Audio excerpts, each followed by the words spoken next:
రేపే ఆగస్టు 1 శనివారము ఎంతో పవిత్రమైనటువంటి రోజు. ఈ రోజున మీరు పసుపు నీళ్లతో రహస్యంగా ఈ చిన్న పరిహారం గనక చేసినట్లయితే మీకున్నటువంటి కష్టాలు, అప్పులన్నీ తీరిపోయి ధనం 4 దిక్కుల నుంచి దూసుకు వస్తుంది. ముఖ్యంగా ఆగస్టు 1వ తేదీ అనగానే మనకు ఫస్ట్ తారీఖు అనగానే గుర్తొచ్చేదేంటంటే మనకు ధనం చేతికి అందేటటువంటి రోజనమాట.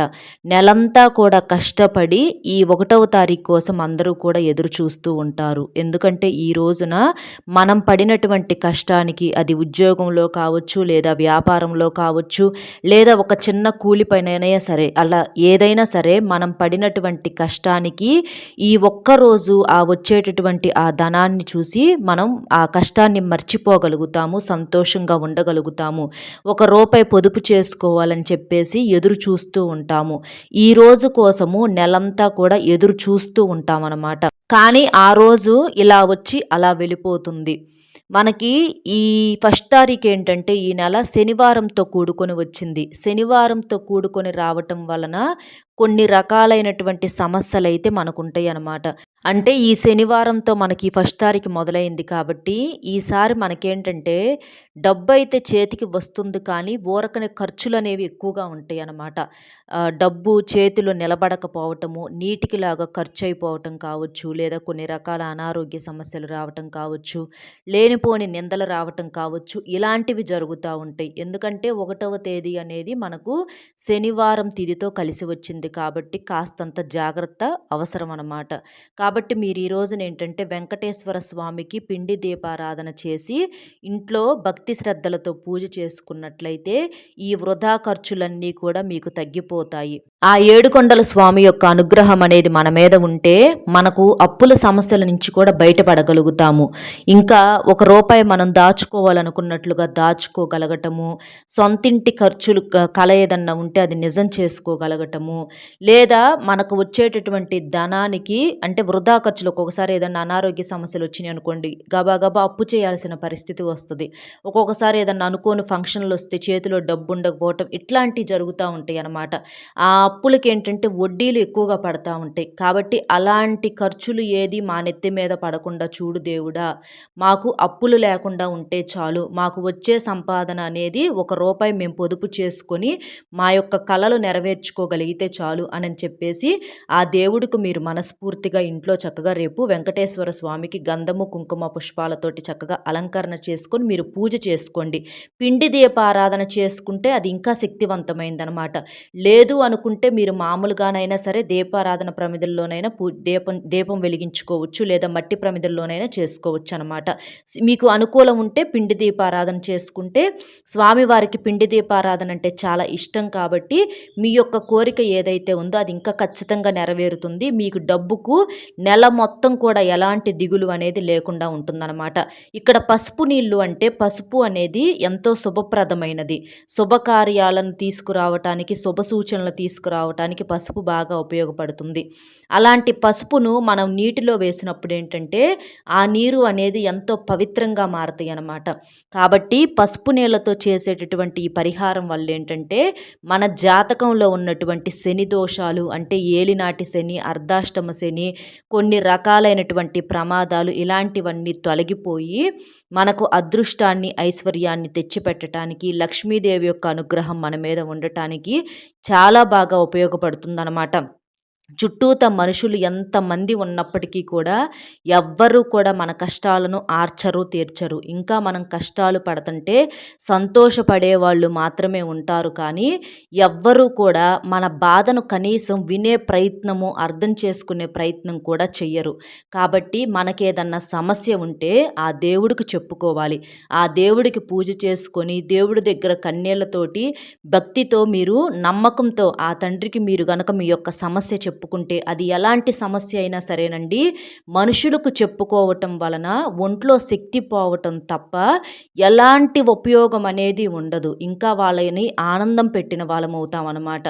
కాబట్టి ఆ యొక్క భగవంతుడిని గనక మనం నమ్ముకొని ఆ కష్టాన్ని ఆయనకు చెప్పుకుంటే ఆ సమస్యను ఆయన తీరుస్తాడు. అంతేకాని మనుషులు ఎవ్వరు ఒక్క రూపాయి ఇవ్వరు, ఎవ్వరు మన కష్టాన్ని తీరవరు, మన కన్నీటిని తొడవరు. ఇంకా లోపల సంతోషపడిపోతూ ఉంటారనమాట.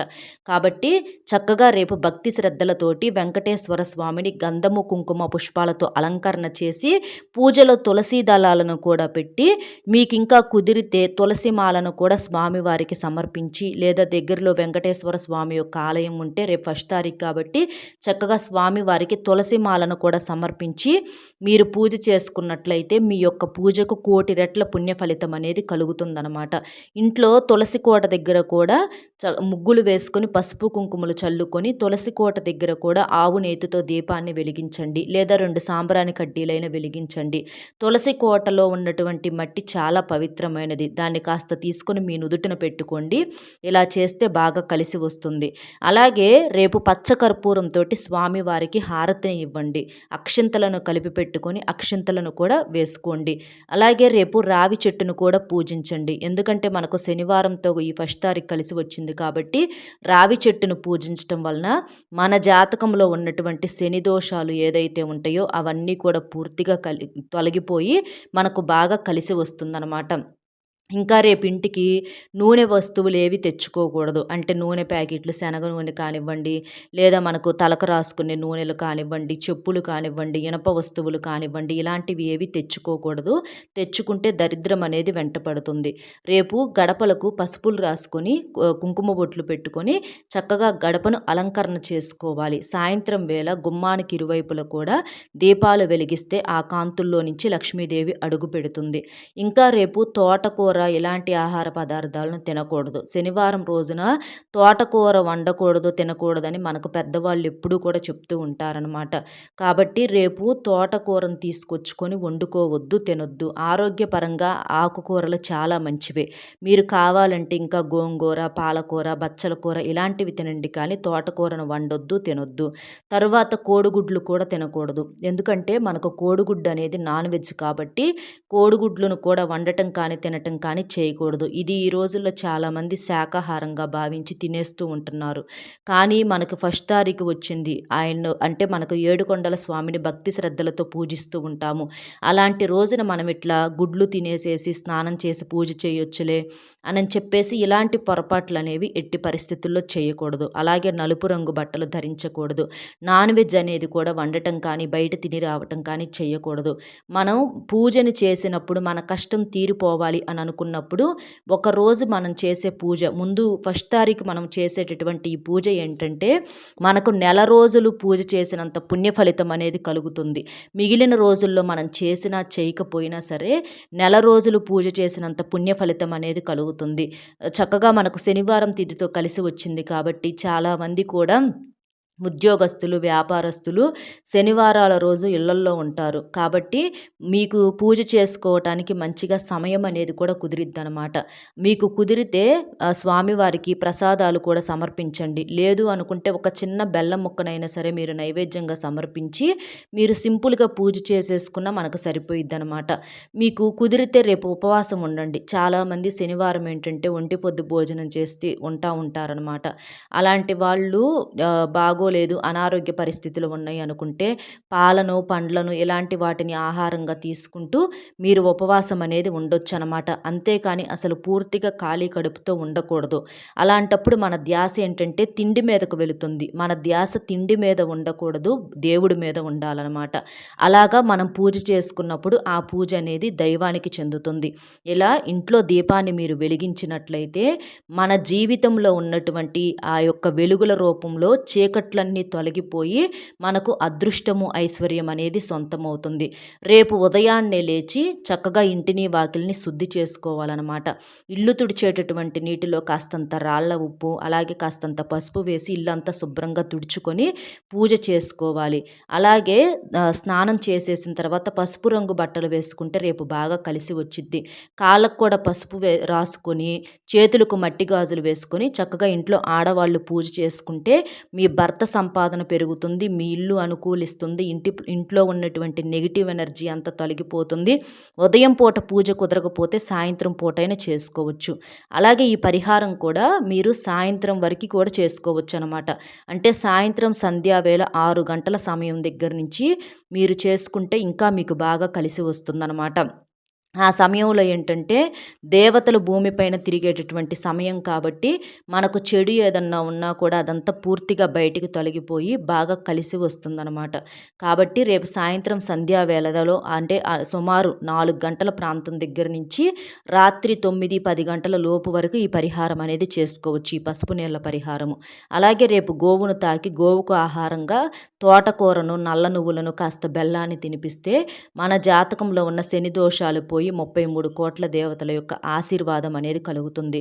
గుమ్మాలకు బయట కూడా ఉదయాన్నే లేచి నీటితో కడిగి చక్కగా ముగ్గులు వేసుకొని పసుపు కుంకుమలు అనేవి చల్లుకోవాలన్నమాట. ఈ పరిహారానికి పసుపు నీళ్ళతో పాటుగా మనకు అత్తరు కూడా కొంచెం కావాలి. అంటే జాస్మిన్ స్ప్రే కానివ్వండి, ఇలాంటివి అత్తరు సీసా కావాలన్నమాట. ముందుగా గ్లాసులో నీటిని తీసుకొని అందులో చిటికెడంత పసుపు వేసి పసుపు నీటిని సిద్ధం చేసుకున్న తర్వాత అందులో చిటికెడంత పచ్చకర్పూరం పొడి కావాలన్నమాట. పచ్చకర్పూరం అంటే వెంకటేశ్వర స్వామికి చాలా ఇష్టం కాబట్టి.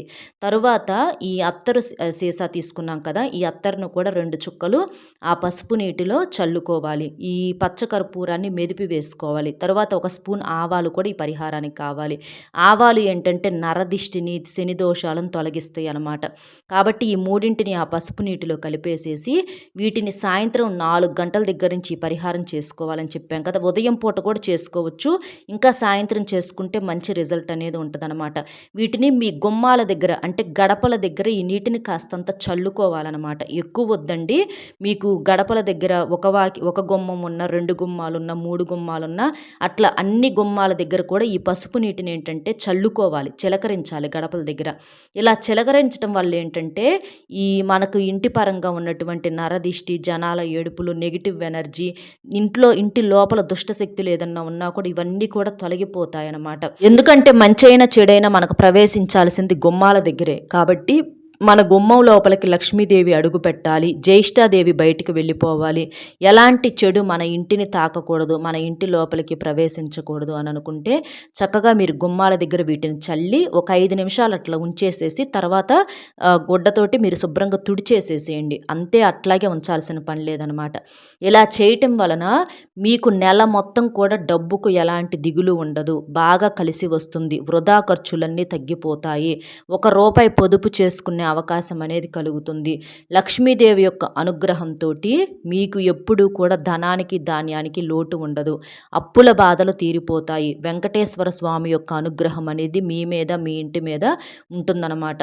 కాబట్టి చక్కగా ఈ పరిహారం చేసుకోండి. చాలా చాలా తేలికైనటువంటి పరిహారము. ఇలా చేసి చూడండి, అదృష్టం అనేది మిమ్మల్ని ఎలా వెతుక్కుంటూ వస్తుందో అది మీకే అర్థమవుతుందన్నమాట. అర్థమైంది కదా రేపు పసుపు నీళ్ళతో చేయాల్సినటువంటి పరిహారం ఏంటనేది. మన వీడియో మీకు నచ్చింది అనుకుంటున్నాను. నచ్చితే తప్పకుండా వీడియోకి ఒక లైక్ ఇచ్చి సపోర్ట్ చేయండి. లైక్ చేసినప్పుడు కామెంట్స్ దగ్గర హైప్ వస్తుంది, అక్కడ మీ యొక్క పాయింట్స్ అనేవి యాడ్ చేసి మీకు తెలిసిన ఫ్రెండ్స్కి కూడా షేర్ చేస్తే హెల్ప్ అవుతుంది. కామెంట్ బాక్స్లో ఓం నమో వెంకటేశాయ అనే కామెంట్ చేయటం వలన మీకంతా కూడా శుభం కలుగుతుంది. కాబట్టి వీడియోకి ఒక లైక్ ఇచ్చి మరికొంతమంది మిత్రులకి ఈ వీడియో రీచ్ అవ్వడానికి సపోర్ట్ చేస్తారని చెప్పి కోరుకుంటూ మరో మంచి విశేషంతో మళ్ళీ కలుద్దామండి. నమస్కారం.